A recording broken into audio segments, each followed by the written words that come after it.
Where on 6th of March, we announced a nationwide crackdown on those who are manufacturing, distributing, transporting, and selling drugs, illicit alcohol, and psychotropic substances. That nationwide crackdown is a security enforcement operation, and as I said before, it has no time limits. We will continue with it until the problem of drugs, illicit alcohol, and psychotropic substances is eradicated in our country. We have placed the problem of drugs, illicit alcohol, and psychotropic substances as one of the priority national security threats, and we are clamping down on all unlicensed premises and destroying their capacity to manufacture poison to sell to the people of Kenya. We are also we have already revoked all licenses across the country that were issued contrary to national law, which demands that alcoholic premises or premises selling alcohol must not be close to education facilities and other parameters that are provided for in the law. That program is going on well across the country, including here in Trans Nzoia. We are in the process of transferring all the officers who have overstayed, including officers here in Trans Nzoia. All officers who have stayed for more than 3 years must leave. And that is not a request. It is not a human resource matter. It is a national security matter. They must leave without exception. I have directed the county security team to make sure they collect data. And the problem of overstayed officers is not at the senior command level. It's mostly at the junior level. And those officers must go to other parts of the country in line with government policy.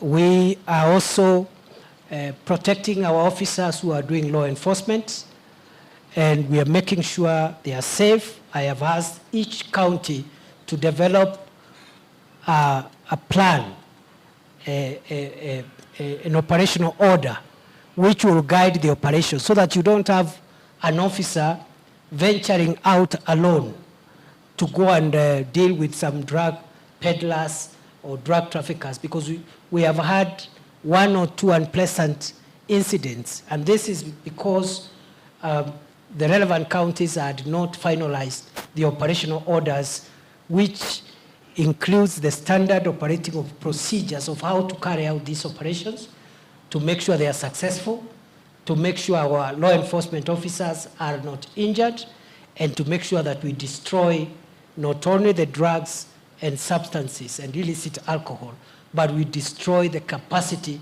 to manufacture those drugs and illicit alcohol going forward.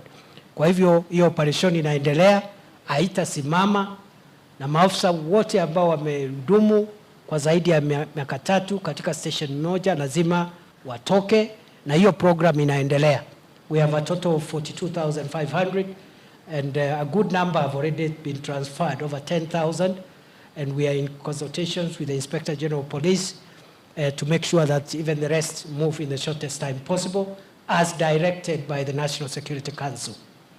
And we have also asked all officers, all public officers who are involved in any business connected with alcohol, they must stop and close that business, or alternatively they leave service. Even if the premises is licensed, even if the premises sells legitimate products, an officer who is a law enforcement officer getting involved in law enforcement in an industry where they have business interest creates a conflict of interest, and therefore one must give way, and it's upon the officers to choose.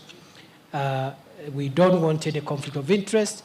And finally, we are asking political leaders and other leaders to stay out of this matter. This is not a political matter. It is a law enforcement matter. And as you're aware, even the manufacturers of second generation alcohol, we've suspended their licenses. for 21 days. We are vetting them afresh. We will only issue licenses to those that comply with the standards of public health, public safety, and other quality control mechanisms. God bless you. Have a good afternoon.